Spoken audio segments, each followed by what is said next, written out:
Chapter 61. Zeke's mind went blank at the commander's unexpected words. What nonsense is this guy spouting?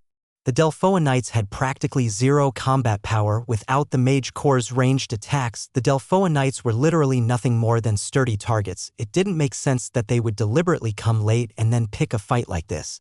Knowing the situation in front of the dumbfounded Zeke, the commander's face turned red as he yelled at the top of his lungs, "I told you to carry out a scouting mission. Who told you to provoke the enemy? Is that what they teach you at Valhalla?" Zeke listened silently to the commander's words. Andre, who had come as the leader, also watched the situation quietly without saying anything. Observing Zeke's reaction, after venting for a while, the commander panted and turned to Andre, shouting, "Take your students and leave the site immediately. I will report this matter directly to Valhalla." Andre was also dumbfounded by the unreasonable reaction, but he decided to wait and see how Zeke would react. The reason he had come along as the leader was to assess Zeke's abilities, so he was curious to see how he would respond in the situation. Just then, Zeke slowly opened his mouth. "Then can we consider the cooperative relationship between us and Delphoa to be over?"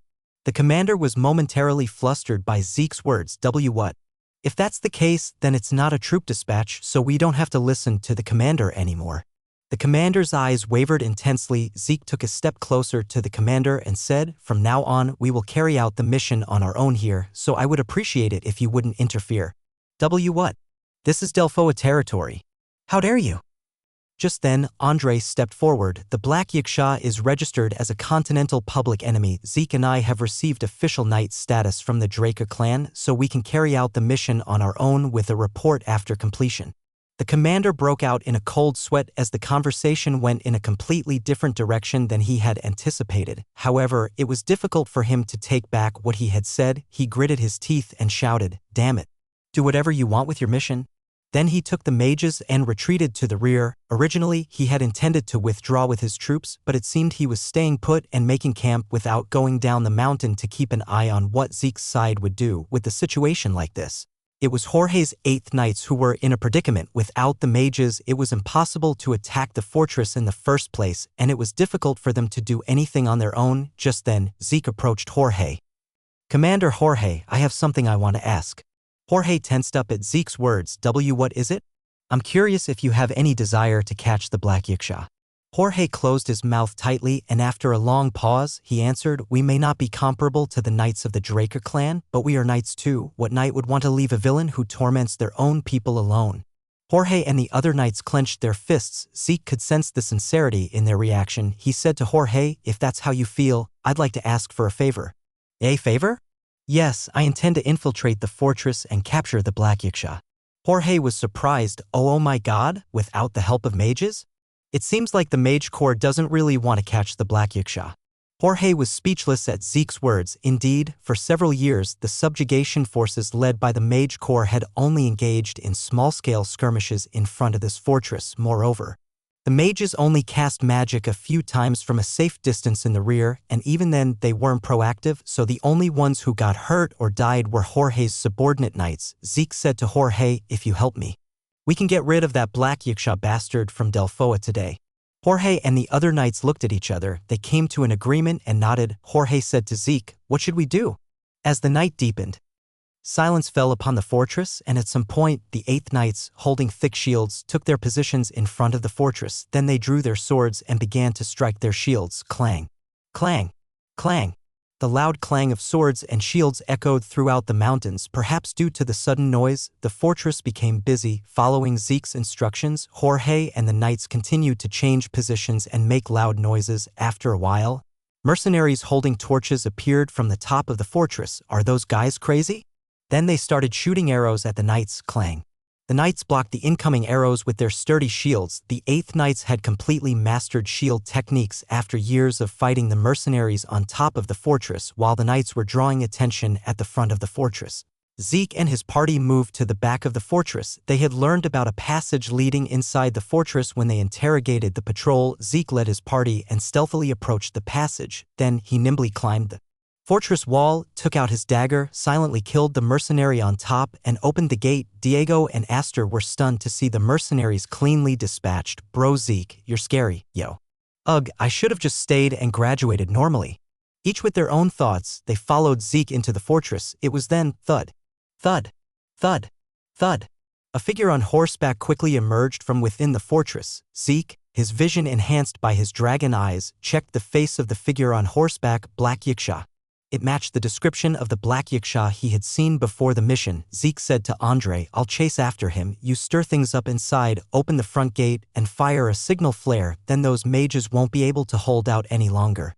Andre nodded at Zeke's words. Zeke immediately chased after the Black Yiksha who had ridden out on horseback, weak. Outside the fortress, Zeke summoned Bucephalus. "Bucephalus, let's catch the guy." The speed of Bucephalus, a divine beast, the king of the dragon horses, was unimaginable compared to an ordinary horse. Bucephalus ran through the mountains as if they were flat ground and quickly chased after the Black Yiksha as Zeke closed the distance. The Black Yiksha turned around and shot a crossbow at him, clang. Zeke simply deflected the arrow with his dragon scale armor. Then he took out Bahamut, moved next to the Black Yiksha, and swung his sword, bang. Unable to withstand the weight of Bahamut infused with the power of gold, the Black Yiksha fell off his horse, whoosh. Zeke also dismounted Bucephalus and approached the fallen Black Yiksha. "Where are you going in such a hurry at this late hour?" The Black Yiksha immediately got up and drew his sword. It was a deformed sword with a serrated blade. Outlaws mostly used these kinds of deformed weapons and mainly employed unorthodox techniques. Zeke, well aware of this, remained unfazed, gripped Bahamut, and provoked the Black Yiksha, "Come at me." Weak. The Black Yiksha dashed in with a low stance, swinging his deformed sword, clang. Zeke's sword, imbued with the power of gold, deflected the Black Yiksha's sword. The Black Yiksha winced, his wrist seemingly numb. "You don't seem like one of those Delphoa guys. Who are you?" Zeke said to the Black Yiksha with an indifferent expression. "What difference does it make if you know?" Just then, the Black Yiksha spat something at Zeke. Shoo. Poisonous sand poured towards Zeke's face. Desert scorpion poison detected. The effect of the Constitution's poison immunity negates the poison's effect. The desert scorpion's poison paralyzed the body upon contact and was mainly used by assassins in desert areas. As expected of an outlaw, he had many dirty tricks. Zeke brushed off the poisonous sand and slowly approached the Black Yiksha. The Black Yiksha was flustered when Zeke didn't react at all to the poison he had prepared. "Where are you from? The Death Corps? Or the southern border region? You're quite the curious one." Zeke, as if he had no intention of answering, swung his sword at the Black Yiksha, clang. Pushed back by Zeke's strength, the Black Yiksha lost his balance and tumbled. If he's registered as a continental public enemy, he should at least have the skills of a Blue Knight or Heir. Is he hiding his true abilities? Zeke slowly approached the Black Yiksha who had fallen to the ground. It was then whoosh. Hidden weapons shot towards Zeke, dozens of needles, almost invisible to the naked eye, poured towards him. Zeke, who had already donned his dragon scale armor, deflected all the needles but pretended to be hit. Ugh! As Zeke stepped back, the fallen Black Yiksha sprang to his feet. Then he took a completely different stance than before. Wung. An aura blade surged from the Black Yiksha's sword. As expected, he had been hiding his true abilities. Seeing the Black Yiksha's movements, Zeke immediately recognized the identity of the swordsmanship, Imperial swordsmanship, and it's from those intelligence agency bastards. Weak. The Black Yiksha dashed towards Zeke to behead him, swinging his sword.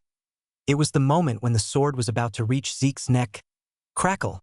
The Black Yiksha couldn't come to his senses due to the electric shock that surged through his body. Kook! Zeke, who had cast an electric shock skill on Bahamut, had thrust his sword into the Black Yiksha's body. Crackle. The Black Yiksha rolled on the ground, electricity sparking from his entire body. The human skin mask covering his face burned from the electricity, revealing his true face. He was younger than I thought. Zeke slowly got up, but something was wrong with the Black Yiksha. He was foaming at the mouth, his eyes rolled back, and his body was trembling violently. Damn it! He had momentarily forgotten how ruthless those Imperial Intelligence Agency bastards were. Zeke immediately took out an antidote potion and poured it into the Black Yiksha's mouth. Cough! Fortunately, the antidote neutralized the poison before it could completely circulate through his body. Zeke even took out a healing potion and poured it into the Black Yiksha's mouth. When the forcibly recovered Black Yiksha tried to take his own life, Zeke pulled out his jawbone to prevent him from biting his tongue. Ugh! Zeke looked at the Black Yiksha and said, "I'm curious why an intelligence agency guy would pretend to be a continental public enemy and cause such a commotion in Delphoa. At the mention of the intelligence agency, the Black Yaksha's face turned pale. His identity as a secret agent of the intelligence agency was a top secret. He had to take his own life as soon as possible. Zeke shook his head as if he knew everything, looking directly at his face. You can't die just because you want to. When you tell me a story that satisfies me, then I'll let you die. The Black Yaksha looked into Zeke's eyes and despaired. Those with eyes like that were professionals in this field. Zeke dragged the paralyzed Black Yaksha into a nearby cave. Then he took out a dagger. You must be used to ordinary torture. Zeke imbued the dagger with electricity. But this will be your first time experiencing this. Crackle. Zeke carved into the Black Yaksha's body with the electrified dagger, healed him with a potion, and then repeated the process. He couldn't die even if he wanted to, and if he seemed about to lose consciousness, Zeke would wake him up again with a potion. It was truly hell. In the end, the Black Yaksha couldn't withstand Zeke's interrogation and surrendered. Are you ready to talk now? The Black Yaksha nodded. After Zeke put his jawbone back in place, the Black Yaksha moved his jaw a few times and slowly spoke. What are you curious about? Let's start with your identity and what you were doing here. The Black Yaksha hesitated. Then, seeing Zeke's dagger crackling with electricity, he broke out in a cold sweat and opened his mouth again. I'm an agent from the Imperial Intelligence Agency's 13th Division. 13th Division? I thought the Imperial Intelligence Agency only had 12 divisions. I guess there's a separate place to manage undercover agents like you. The Black Yaksha was surprised by Zeke's words. Few people within the Empire knew that the intelligence agency had 12 divisions in the first place. Zeke continued to press the Black Yaksha without pause. So, what were you doing here, Mr. Intelligence Agent? The Black Yaksha replied. I was conducting experiments. Experiments? What kind of experiments? He caught his breath and said, Experiments on stimulants. Chapter 62. Stimulants. Zeke recalled the mercenaries who had rushed at the knights with crazed eyes. So they weren't just ordinary soma addicts. It's true that they were made with soma ingredients. Why did they make stimulants? To create warriors who know no pain or fear. Hearing the Black Yaksha's words, Zeke realized that this was also a type of human experimentation conducted by the Empire. They engaged in a war of attrition with Delphoa for several years, observing the combat patterns of the mercenaries on stimulants and experimenting with the drug. At the same time, Zeke recalled that the Black Yaksha had held out in the fortress for 3 years, absorbing bandits and mercenaries and continuously increasing the size of his organization. He had wondered how such things were possible tucked away in a corner of Delphoa, but it was possible because of the Empire's backing. What are those Imperial bastards doing all over the continent? Zeke said to the Black Yaksha.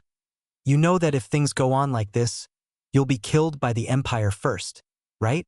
The Black Yaksha clenched his teeth, then said, I've answered honestly, so have mercy and kill me now.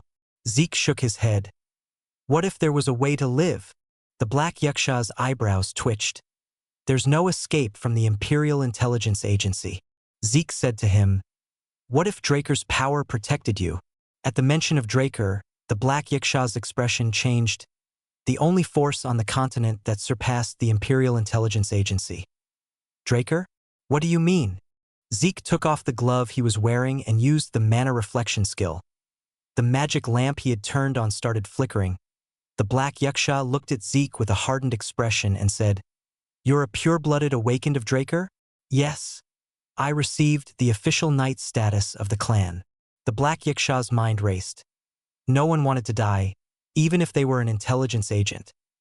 He had done a lot of dirty work, and his patriotism had faded considerably. Moreover, if he didn't die here and it was revealed that he had divulged information, the Imperial Intelligence Agency would surely kill him in the most painful way possible. In that case, it might be a better choice to receive Draker's protection and become a key witness. The Black Yaksha said to Zeke, Can you guarantee that? You will completely change my identity. There's a better option. Zeke looked at the Black Yaksha and said, I'll introduce you to a new job. There must be many places where someone from the Intelligence Agency's 13th Division can be useful. The Black Yaksha felt an inexplicable chill from Zeke's smile. Zeke, who had hidden the Black Yaksha in the cave and returned to the fortress, noticed something strange. Didn't they capture the fortress? If it was a fortress with only bandits and mercenaries without the Black Yaksha, Andre and his party would have been able to subdue it, however. The front of the fortress was still tense. Zeke left the fortress and returned to the camp where the knights were. As soon as he arrived at the camp, the mages pointed their staff at him. Zeke glared at the mage corps and said, "What is the meaning of this?" Then, the commander walked out from among the mage corps. He shouted at Zeke, "Zeke Draker, because of you, the Black Yaksha escaped. You will be taken to the barracks to be held accountable for your crime." The Black Yaksha escaping because of Zeke? That was nonsense. Zeke looked at the commander and said, "How is it my fault that the Black Yaksha escaped?" The commander frowned and shouted, "Because of your clumsy attack, the Black Yaksha, who we had captured, escaped from the fortress." "You idiot!" Zeke tilted his head and asked the commander, "Did you confirm that the Black Yaksha wasn't in the fortress?" "When I looked from above, the fortress still seemed heavily defended." The commander hesitated, then said, "Shut up. I confirmed it with the others earlier. They said someone hurriedly escaped from the fortress. It could have been someone who escaped to call for reinforcements. What evidence do you have to specifically claim it was the Black Yaksha?" Zeke's logical refutation made the commander's face turn crimson. Seeing the commander's reaction, Zeke became certain that bastard must have told the Black Yaksha to escape. He was a man who had only cared about his own gains while engaging in a war of attrition here for 3 years. He probably didn't know that his actions had helped the Empire's experiment, but he was still trash nonetheless. The commander also pointed his staff at Zeke and said, "Don't say another word and follow me. I will report your crimes to the higher-ups in detail. Don't expect to get away with it just because you're from Valhalla." Zeke decided to comply with the commander's words for now. As he was led by the mages towards the barracks, he saw Jorge and the 8th Knights kneeling on the ground with their hands tied. Zeke looked towards Jorge. "Why are they restrained?" The commander shouted with an irritated expression, "Shut up. If you say another word, I'll cast a spell to seal your mouth shut." There was no such spell among combat magic. Zeke clicked his tongue at the commander's hysterical reaction. Just then, Jorge got up and shouted, "Sir Knight, we do not regret helping you. We also want to remain honorable knights." At his words, the other knights also rose and echoed Jorge's sentiment. The commander gritted his teeth and gestured to the mages, "Crackle." The mages around them immediately channeled electric magic into the chains binding the knights. Ugh. The electrocuted knights writhed in pain. Seeing this, Zeke said to the commander, "Isn't it a bit too much to treat your allies like that? You wouldn't even do that to prisoners." Unable to tolerate it any longer, the commander approached Zeke. "One more word. Just one more word and I'll execute you on the spot." It was then bang. A barrack was completely destroyed and Andre emerged from within, sword in hand. Behind him stood Aster and Diego, who immediately aimed their weapons at the mages. Upon appearing, Andre approached the commander who was threatening Zeke. "Delphoa Magic 8th Division Commander Ingrid Haxon, your current actions can be interpreted as a threat to kill Zeke Draker, an official knight of Draker. In this case, I inform you that Draker will shift to wartime response posture against Delphoa effective. Immediately, and I, Andre Draker, a knight of Draker, will respond accordingly." The commander's face turned pale at Andre's response. It was a warning from Draker, of all places. Moreover, it was a warning to shift to wartime response posture against the entire Delphoa, not just him. He broke out in a cold sweat and stepped back. "Wait. A sudden shift to wartime response posture. Isn't that an overreaction?" Andre glared at the commander with cold eyes and said, "Ingrid Haxon, listen carefully. The name of Draker is not to be taken lightly." The commander gulped. In fact, he had never truly felt the weight of the name Draker before, so he had scoffed inwardly whenever the commanders of other divisions trembled at the mention of the name Draker. But actually receiving the killing intent of a knight firsthand made his knees weak. Hold on, there seems to be some misunderstanding. The commander took a step back and tried to calm Andre down. He quickly continued, "Just now, I misspoke. I was just nervous from the continuous battles. I only meant to escort him to the barracks for a proper investigation." Andre glanced at Zeke. Zeke nodded as if to say it was all right. Andre withdrew his killing intent and sheathed his sword. It seems there was a misunderstanding between the two sides. The commander breathed a sigh of relief as Andre readily backed down. Then, as if preparing for a counterattack, he gestured for the mages who had stepped forward to retreat. Zeke said to the commander, "Can I talk to my colleagues for a moment?" The commander gritted his teeth and replied, "I'll give you 20 minutes. Zeke nodded. Then, he entered the barracks guided by the mages with Andre and the others. As soon as he entered the barracks, He took off his gloves and used the mana reflection skill clank. The magic devices installed around the barracks all malfunctioned and made noises. Zeke said to Andre, "I've captured the Black Yaksha." Andre asked in surprise, "You mean you captured the Black Yaksha alone?" "Yes, he used poison. So I lured him into a false sense of security and then ambushed him." Andre's jaw dropped. Although he was an outlaw, the Black Yaksha had been a continental public enemy for a long time, wandering the continent and committing heinous acts. It was no wonder he was surprised that Zeke had captured him alone. An opponent that even experienced knights had difficulty dealing with. Zeke hid the Black Yaksha's true identity and told Andre about his secret relationship with Ingrid. Andre's eyes widened as he listened. If Delphoa's high-ranking officials were involved in corruption, things could get quite complicated. "What are you going to do?" Zeke got up from his seat. "It's best to let Delphoa handle Delphoa's problems." He relayed the necessary information to Andre and left the barracks. Then, he was loaded onto a carriage and taken down to the barracks. When he arrived at the barracks, the mages didn't confine Zeke in an ordinary detention cell, but instead emptied an officer's quarters and locked him there, placing guards in front of the door. Surprisingly, knights more skilled than Jorge and his knights were inside the barracks, guarding other mages. If they had these kinds of troops, they should have deployed them to attack the fortress. Zeke lay in the quarters with a bored expression. After lying there for some time, someone knocked and entered the quarters. "Zeke." Professor Paynon visited Zeke with a grim expression. As expected, he came. Zeke had Professor Paynon in mind from the moment the situation unfolded, so he wasn't surprised. Paynon approached Zeke. "Zeke, what in the world happened?" "I guess this is the result of not heeding your warning, Professor." "Oh my!" Paynon was actually already aware of Commander Ingrid's corruption. Not only that, but all the high-ranking mage officers were aware of it to some extent in Delphoa.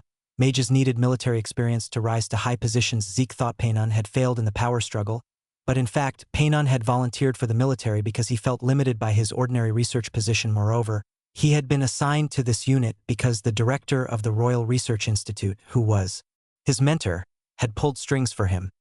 Apparently, this unit was famous for being a place where one could accumulate military experience without any trouble. As a frontline unit facing the Black Yaksha, a continental public enemy, the Mage Corps suffered almost no casualties, making it the perfect place to build up experience and leave. Knowing this, they turned a blind eye to Commander Ingrid's corruption. That was why Paynon had warned Zeke separately. Zeke said to Paynon, "I have a favor to ask of you, Professor." "What is it?" He whispered to Paynon what he had learned about the Black Yaksha. "Oh my God!" Paynon was startled by the part about the Empire's stimulant experiments.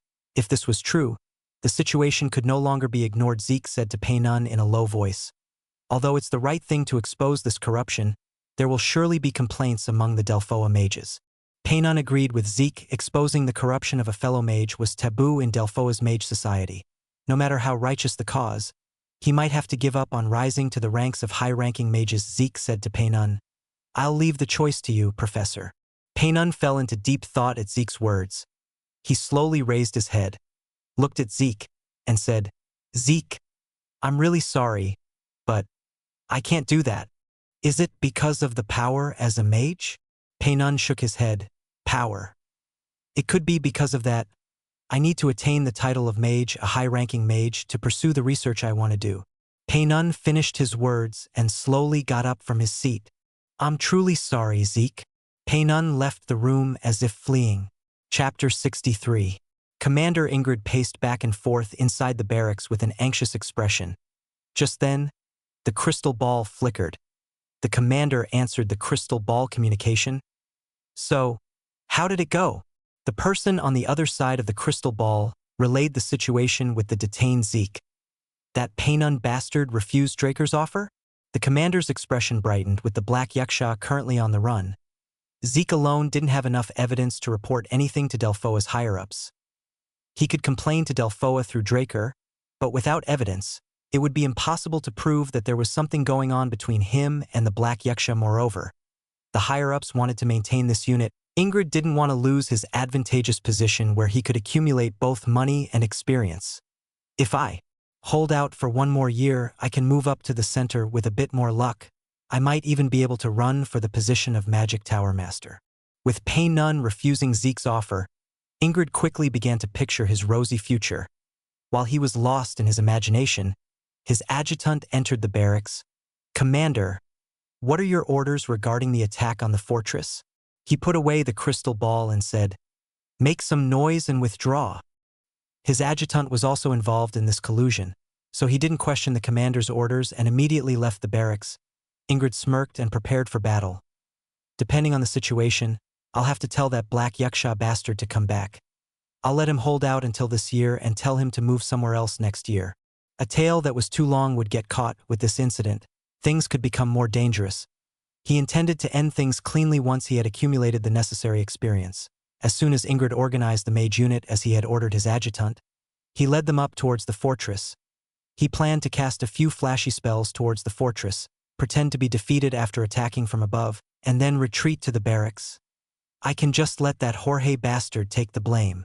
After positioning themselves in their usual spot, Ingrid ordered the mage unit to cast their spells whoosh, qua qua qua quang, boom, boom, boom.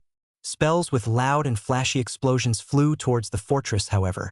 He made sure that the attacks were directed in a way that wouldn't cause direct damage to the fortress. After a certain amount of attacks, Ingrid ordered his troops, "Retreat!" It was time for the counterattack from the fortress, however. Unlike usual, no arrows or stones flew from inside. "What's going on?" Ingrid was flustered by the lack of response from the fortress. It was then the main gate of the fortress opened. "See, Commander." The adjutant next to him also called out to him in surprise, and someone emerged from the main gate. Ingrid's eyes widened. "Why you?" Surprisingly, Zeke was walking out on horseback at the forefront. Behind him were Zeke's party and even Pei-nun. Ingrid stammered, pointing at Pei-nun. "P-Pei-nun, how in the world?" "Be but clearly." Zeke cut Ingrid off and said, "Why? Are you surprised that the outcome is different from what you overheard?" Ingrid was speechless. Zeke already knew that they were monitoring and eavesdropping on their quarters. So, when he talked to Pei-nun, he used a magic scroll to prevent eavesdropping, and Pei-nun, realizing the corruption of Ingrid and the Mage Corps, had immediately decided to cooperate with Zeke. "If that happens, you won't be able to build up your career in Delphoa anymore, Professor. It's better to give up than to build up my career dishonorably." Contrary to his weak appearance, Pei-nun was a man of strong and firm will. In preparation for eavesdropping, he pretended to refuse Zeke's offer and immediately went to report the corruption to the higher-ups. Soon, someone appeared behind Pei-nun. Ingrid's face turned pale when he saw the emblem on their robes, scales and a sword. To their inspection unit, Delphoa wasn't a place stained with corruption and irregularities like the southern continent. This was possible because of the existence of a powerful inspection agency. Delphoa's inspection unit was notorious for its harsh investigations and punishments. The head of the inspection unit stepped forward and arrested Ingrid. "Ingrid Haxon, you are under arrest for collusion and communication with a continental public enemy and for corruption." Magic-suppressing handcuffs were placed on the hands of Ingrid and the mages of the Mage Corps. Ingrid shouted at the head of the inspection unit, "This is a false accusation. I have never colluded with anyone." The head of the inspection unit glared at him with sharp eyes. "We have already secured all the evidence of collusion from within the fortress. Don't even try to deny it." Realizing that he was completely cornered, Ingrid shouted, "Damn it. If I get caught, do you think I'll die alone? There are so many higher-ups who are connected to me. If I open my mouth, everyone will get hurt. The whole of Delphoa will be in an uproar." It was then Zeke approached Ingrid and slapped him across the face. Cough. Zeke's single blow completely ruptured the inside of Ingrid's mouth. He spat out a few teeth along with blood and screamed, "Why you?" Zeke looked down at Ingrid with cold eyes and said, "Not only you, but all the other trash connected to you will be dragged down as well. You have a lot of connections? Use them as much as you want. I am a direct descendant and pure-blooded awakened of Draker and the sole successor of Duke Draker, the former Black Knight. It'll be fun to see whose connections are stronger." Ingrid's face turned deathly pale at Zeke's words. He finally realized who he had messed with. Ingrid collapsed in front of Zeke, begging, "I was wrong. I was wrong. Please, forgive me." Zeke glared at Ingrid and said, "Beg forgiveness not from me, but from the knights who died meaningless deaths because of you, you piece of trash." In the end, Ingrid was dragged away by the inspection unit with a devastated expression. The head of the inspection unit approached Andre and expressed his gratitude. We will send an official letter of appreciation to the Draca clan and Valhalla for your assistance. Thanks to Delphoa's swift response, we were able to conclude this matter safely. Thank you. The inspection unit escorted the Black Yiksha group and the mages they had captured from the fortress and cleaned up the scene. As they were watching this, someone approached Zeke, Sir Knight. It was Jorge and the 8th Knights. They were excluded from the inspection thanks to Zeke's testimony that they were not involved in the corruption. However, without the 8th Division, a magic unit, the Knight Order belonging to it couldn't exist either. Therefore, unless another mage division took them in, the 8th Knights would inevitably be disbanded, but there was no place that would accept knights who were branded as traitors to their mage division. Zeke looked at Jorge and said, "No regrets." Jorge. Unlike before, it was clearly informal speech, but Jorge accepted it casually and scratched the back of his head, saying, "No regrets. I just feel sorry for my colleagues who died unjustly for having such an incompetent commander." Jorge choked up and the other knights sniffled. They all looked rough and tough enough to scare even mountain bandits, but they were quite tearful. Zeke, watching them, said to Jorge, "If you're all right with it, I'd like to offer you new jobs." Jorge was surprised. "And new jobs?" Zeke took out a contract from his pocket. Jorge's jaw dropped as he received the contract. "As Sir Knight, the conditions are too good. Are you sure there's no mistake with the amount? You have to be paid this much to work with me." "With you, Sir Knight?" "Yes, I've established a new company. I needed an escort unit there, and I'd like you to work there." "Oh my God, are you saying you'll hire all of our knights? Why, are you not interested?" Jorge shook his head. "Of course not. What are you all waiting for? Let's greet our lord." Jorge and the knights all knelt before Zeke and bowed. Zeke clicked his tongue and said to Jorge, "Well, it's not all going to be easy. There's a scary instructor there." Zeke was thinking of sending them to the south for a while to be trained by Simon, and while they were at it, he would have them guard the new factory that was going to be built. After settling the 8th Knight situation, Zeke said to Paynon, "Professor Paynon, please come to Atlas as soon as Delphoa's affairs are settled. There's much we need to do together." Paynon nodded. "Understood, Master." Zeke and Paynon, who had a teacher-student relationship, now had a new master-servant relationship. Zeke finished his business in Delphoa and returned to Atlas with his party. He didn't know what kind of evaluation he would receive, as the results of the special graduation mission had taken an unexpected turn. In a secret location in Midland, people dressed in black uniforms gathered. The uniforms they wore were the same as Draker's, but instead of the Dragon Slayer emblem, they had 2 pairs of black wings. Those who were Draker, but not Draker nevertheless. The ones who were most like Draker were the Black Ops members. The head of the Black Ops sat at a round table, with the deputy commanders on his right and left. All the key members of the Black Ops were present at the meeting. The head of the Black Ops, a stern-looking man with no hair or eyebrows, stroked the black gloves of the pure-blooded awakened on his hands and said, "I apologize for calling you all when you're busy."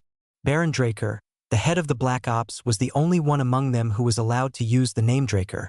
He said to the Black Ops executives, "I believe you'll all handle the minor issues yourselves, so let's just go over the biggest problem." The head of the Black Ops' gaze changed. "The southern continent has been quite noisy lately." The left-wing deputy commander next to him said, "Sir, they're just thugs who sell drugs. You don't have to worry too much."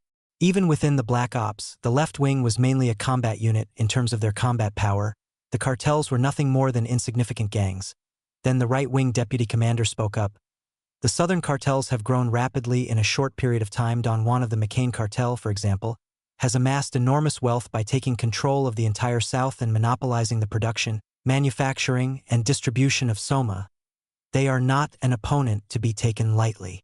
Unlike the left wing, the right wing was in charge of espionage, intelligence gathering, and analysis. Just then, the head of the Black Ops spoke. "Don Juan is dead." All the deputy commanders were surprised. It was unbelievable that none of the Black Ops members, who held all the information on the continent, knew about this. The right-wing deputy commander calmly said, "Sir, it's currently understood that Don Juan has disappeared to avoid the offensive of the favela cartel." The head of the Black Ops slowly opened his mouth. After Don Juan disappeared, the McCain cartel was torn into several pieces. The favela, who are at war with them, are in a similar state with most of their bosses dead. But isn't it strange that Don Juan hasn't shown himself in this situation?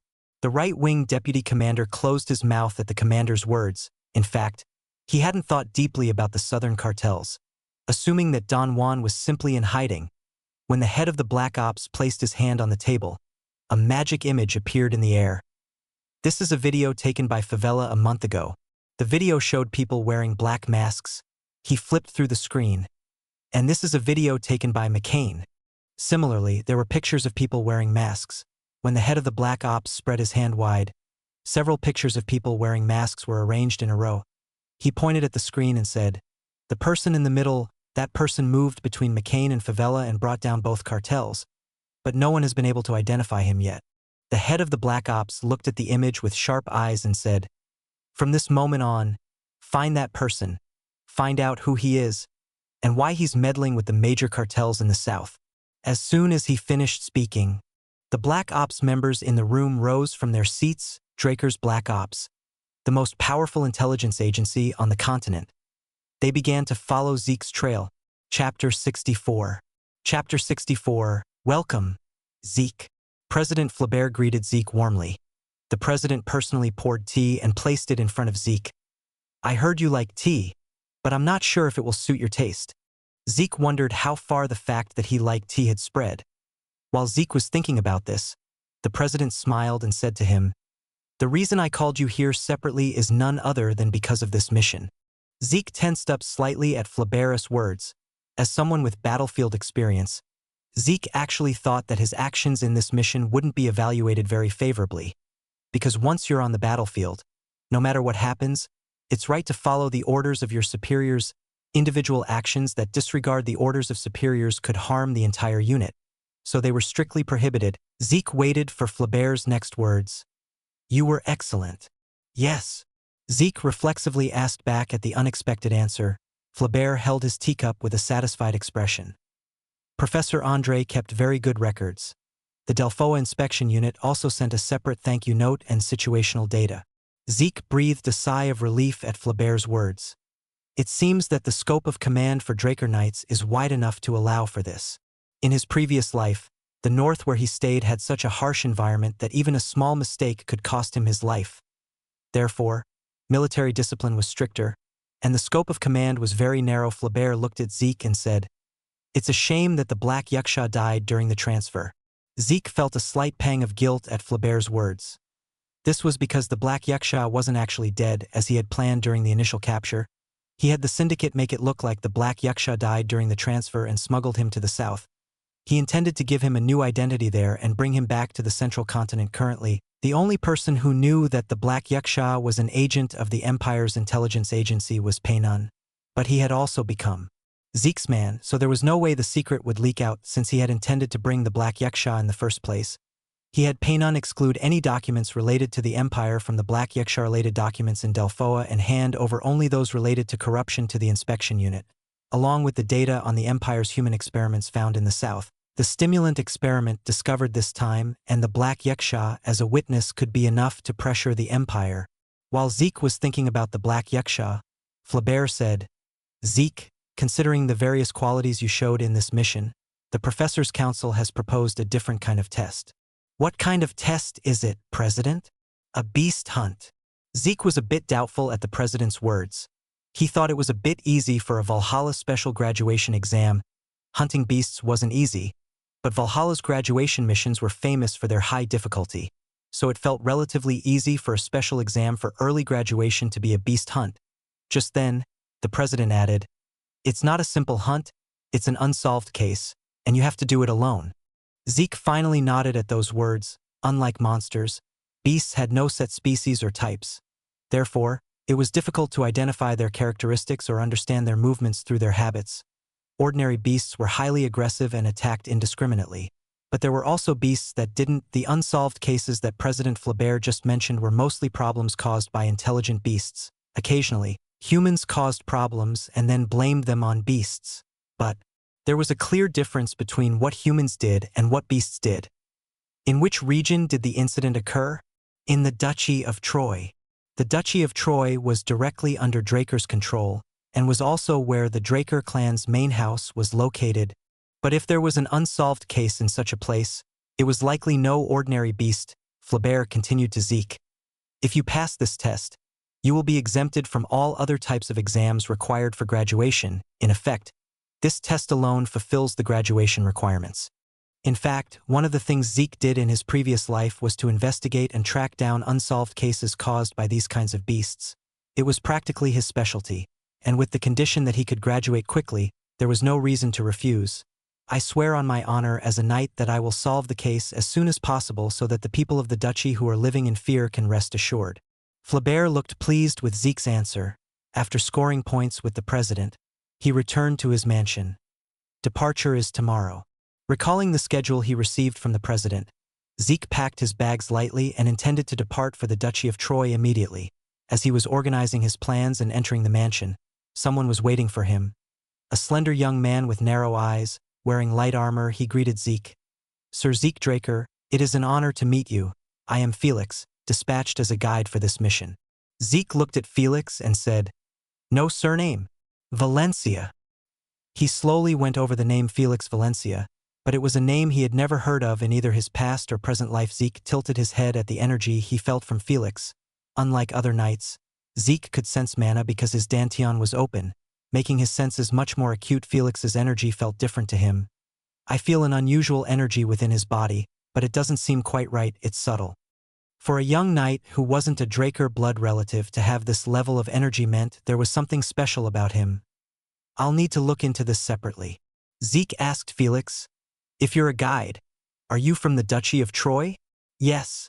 I'm a native of that place. I learned family swordsmanship from a young age, then completed the Swordsmanship Guild course, and now I work for the Atlas Guard. I see. If he was from the Duchy of Troy and a member of the Atlas Guard, he would certainly be of great help in solving the unsolved case. The reason for Felix being sent as an assistant made perfect sense. Zeke said to him, We'll depart for the Duchy of Troy early tomorrow morning, so I'll see you at the central station. Understood, Sir Zeke. The next day, Zeke boarded the train to the Duchy of Troy with Felix once again. He was able to use the special compartment thanks to his authority as a Valhalla student. Felix said to Zeke with an excited expression, Wow, I didn't even know there was such a place on the train. His expression and gestures seemed innocent, but Zeke wasn't fooled by appearances. Even the information the syndicate sent didn't reveal anything special. If even the syndicate couldn't find any information, it meant one of two things. Either he was an Atlas Guard who hadn't awakened his talent yet, or his identity was created by an intelligence organization superior to the syndicate. The latter is more likely than the former. Zeke thought that as long as he was with Felix, whose background was currently unknown, this mission wouldn't be as easy as the last one. When the train arrived at the Duchy of Troy, Zeke and Felix immediately took a carriage from the station and headed to the northern part of the duchy where the incident occurred. It was close to where the giant mountains began. Although smaller than Atlas, the Duchy of Troy, where the Draker clan's main house was located, was safer than any other city for an unsolved case to occur in such a place was a blow to Draker's pride. As soon as they arrived in the northern part of the duchy, Zeke and Felix went to the sheriff's office. The sheriff in charge welcomed Zeke with a bright smile as soon as he saw him. Sir Zeke, I was informed that you were coming. Oh my.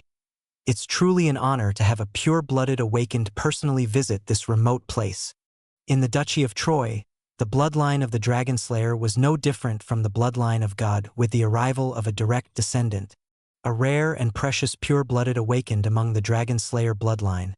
The gloomy atmosphere of the village seemed to come alive with his presence alone. Zeke realized that this was also part of Flaubert's plan. He's not an easy old man to deal with. Zeke listened to the sheriff explain the circumstances of the case. It started happening a few weeks ago. At first, livestock started disappearing little by little, and now people who go into the mountains don't come back. Livestock, children, women, adult men. As time passed, it was targeting bigger prey. I'd like to see the scene of the incident. The sheriff nodded and brought horses, leading Zeke and Felix to the farm that was first attacked. Currently, the farm was under access control, with the surviving livestock moved to other locations. Zeke skillfully examined the surroundings of the farm. Then he found bloodstains on the fence leading to the mountain. Zeke used his dragon eyes to look around. Something caught his more refined eye. Footprints. Traces of marks larger than human footprints were left on the ground. Zeke crouched down and carefully examined the traces left on the ground.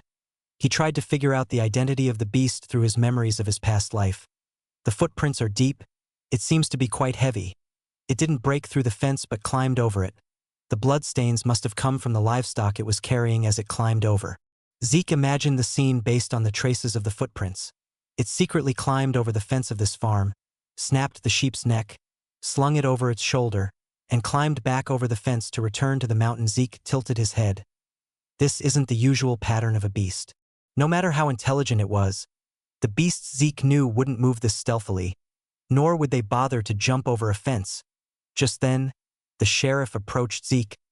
"Did you find anything?" Zeke stood up and said, "Is there a continuous mountain range up there?" The sheriff nodded. "Yes, that's right. If you climb the mountain in that direction, the terrain is quite rough. Sometimes wild monsters appear, so even the villagers don't go up that far." Zeke nodded and said to Felix, who was standing next to him, "Felix, lead the way. I need to take a look up there." Felix hesitated and said, "Sir Zeke, are you sure it's all right to climb the mountain right away? As far as I know, the northern mountains are quite treacherous, so I think it would be better to prepare before going. I have everything I need for camping in this bag with subspace magic, so it's fine." Actually, he had everything in his inventory, but he couldn't explain that, so he vaguely deceived him. Felix was surprised by Zeke's words. "Oh my, you're more thorough than I am, even though I'm the guide." The two sent the sheriff back first and started climbing up the mountain. Following the traces, Felix was quite skilled at navigating the mountain paths, so his claim of being a Duchy of Troy native wasn't a lie. It was then, "Felix." Zeke called out to Felix. "Yes." He raised his hand to stop Felix and slowly entered the forest. Zeke, holding his dagger, slowly approached a large tree that was blocking his view. There was something behind the tree. Oh my! That something was a corpse, shriveled like a mummy with its bodily fluids sucked dry. Zeke looked around for the beast, but he couldn't sense any presence. He gestured to Felix. Felix, following Zeke's gesture, frowned at the sight of the corpse. Zeke slowly approached the corpse. The first place he checked was the nape of the neck. If it was done by a vampire, all the blood in the body would be drained, and if one was unlucky, they would become a mummy like this. However, there were no marks on the corpse's neck. Zeke examined the corpse's skin, but there were no bite marks anywhere that indicated the bodily fluids had been sucked out. His expression distorted. "I thought it wouldn't be a vampire since most of them don't come down from the north. But could this beast be?" Felix, standing behind Zeke, shook his head and said, "Oh my God, I've never seen a corpse like this before." Zeke stood up and said, "It seems we'll have to camp here today. We'll resume tracking when the sun rises." Chapter 65. At Zeke's words, Felix immediately began searching for a suitable campsite. Once they found a spot, they were able to set up a surprisingly comfortable camp using the equipment Zeke pulled from his inventory. Felix, who had fetched water, built a fire under the soil and boiled the water. Then he added the jerky and spices Zeke provided, along with mushrooms he had gathered nearby, and created a rather impressive meal. "Sir Zeke, it's ready. Please have a taste." Zeke slurped the soup Felix handed him. Even if it was poisoned, Zeke's poison immunity could filter out most toxins, so he put the soup in his mouth without hesitation. Fortunately, it wasn't poisoned, and the soup tasted good. "Your skills are excellent, Felix." Felix gave a sheepish smile and said, "Haha, I worked in a restaurant for a while, so I'm quite confident in my cooking." "Good, there's no better companion in the field than a good cook." Then Felix said to Zeke, "Sir Zeke, you seem quite accustomed to the field. I guess Valhalla provides this kind of training separately." "Well, something like that," Zeke vaguely answered and focused on eating the soup. After finishing their meal, the two decided to take turns keeping watch. "I only need to close my eyes for a bit, so wake me up in 2 hours. I'll take the next watch." Zeke, who had the infinite stamina passive skill, didn't need to sleep, so he just laid down and rested. While doing so, he closed his eyes and checked Felix's movements, but there was nothing unusual. 2 hours later, Zeke woke up and kept watch. Guarding the surroundings, he thought about the beast that had sucked all the bodily fluids from its victims, a beast that can absorb bodily fluids without a trace.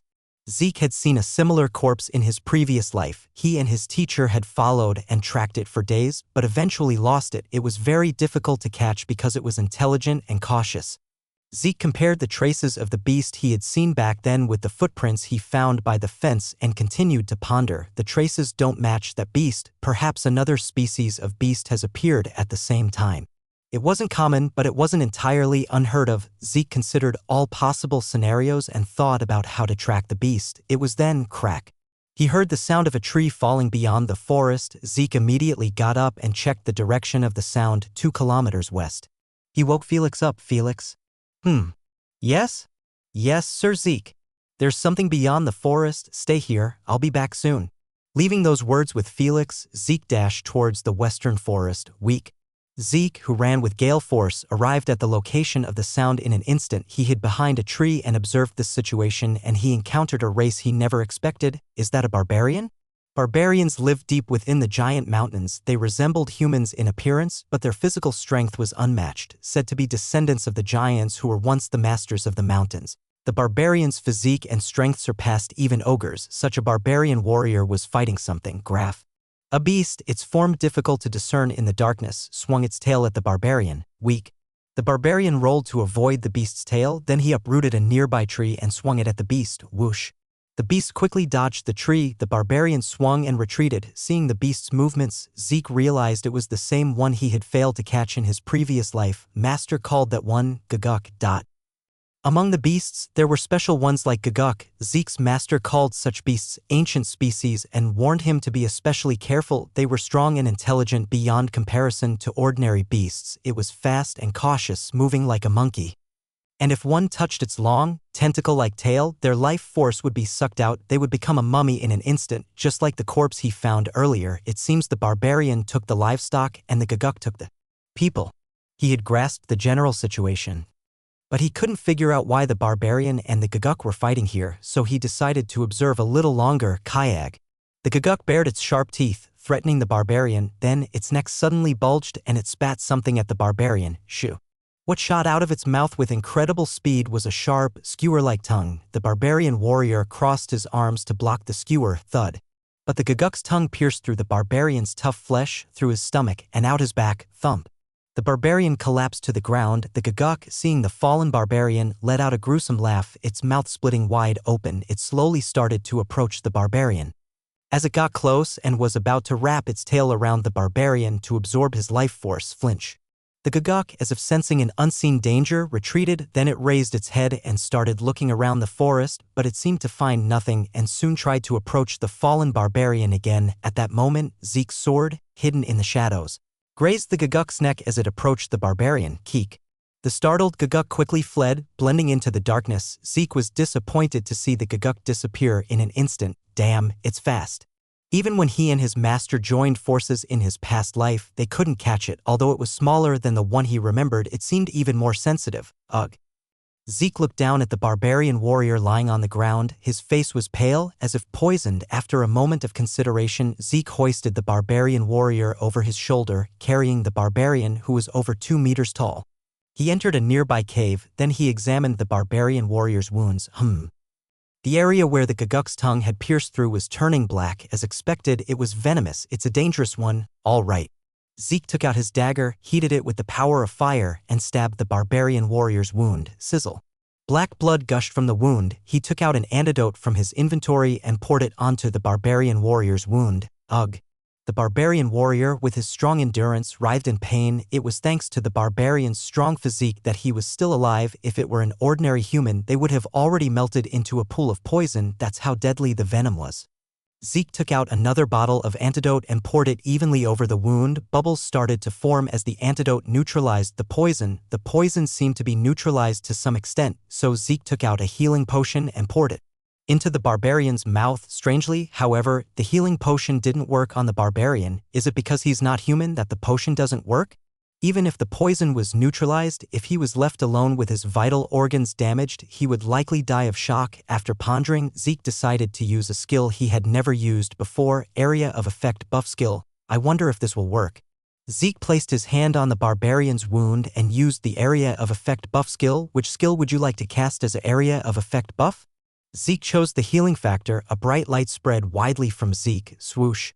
Golden waves swept through the surroundings like waves, and at the same time, the barbarian's body in front of him began to glow gold. Then, the barbarian's wounds gradually began to heal. Oh, it works. It has a similar effect to when I used healing before.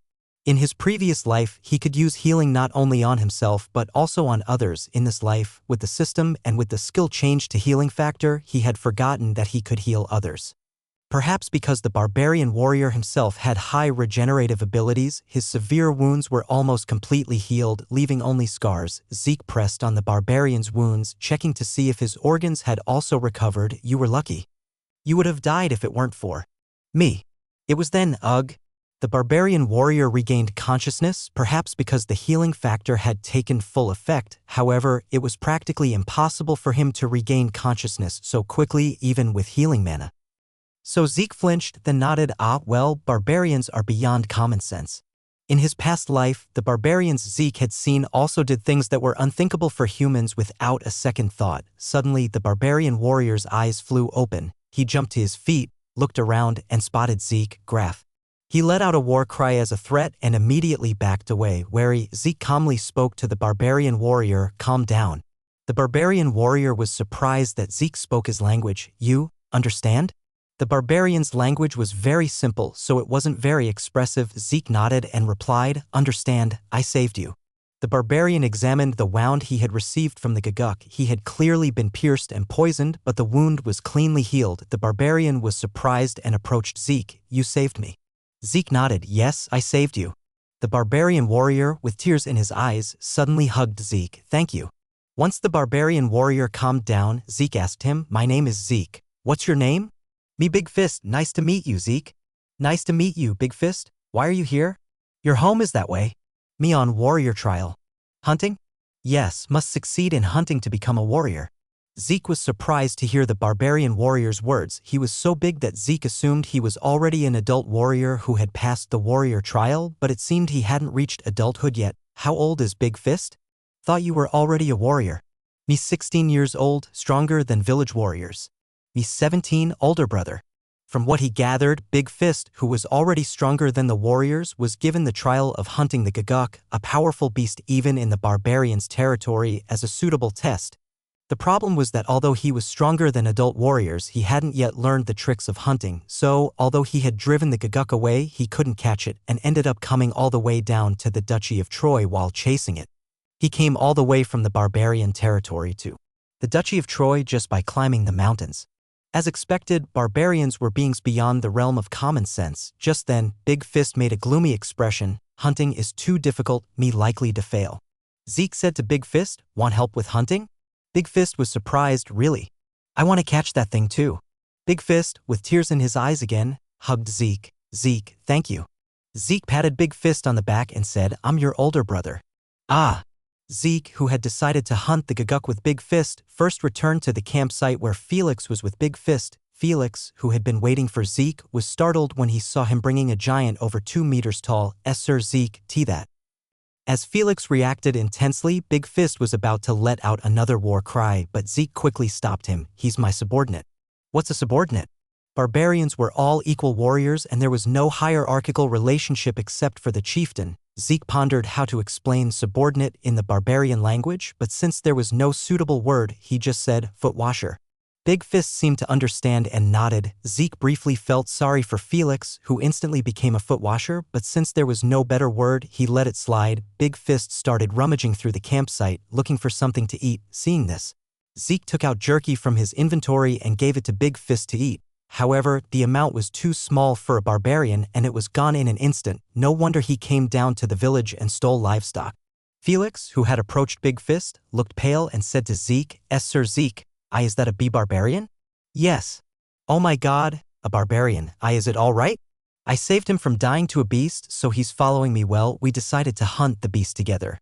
Felix looked bewildered by Zeke's words that were beyond common sense. Zeke closely observed Felix's reaction. When he first saw the barbarian, he didn't draw his sword but froze. If he's acting to that extent, he must have received some special training.